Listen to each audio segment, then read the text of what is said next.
Go ahead, Senator Chis. Narinig na natin, akusado, maraming kaso, nagsinungaling noon, meaning it will be submitted anyway. Since you will be doing the prayer, Mr. Chairman, Yes. I'd like to take advantage of the presence of this witness.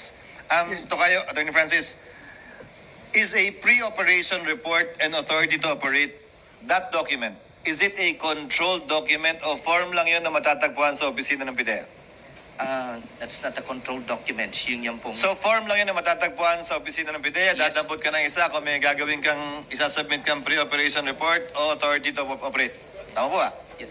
Magiging controlled document lang yan pag nalagyan na ng numero. Yes po.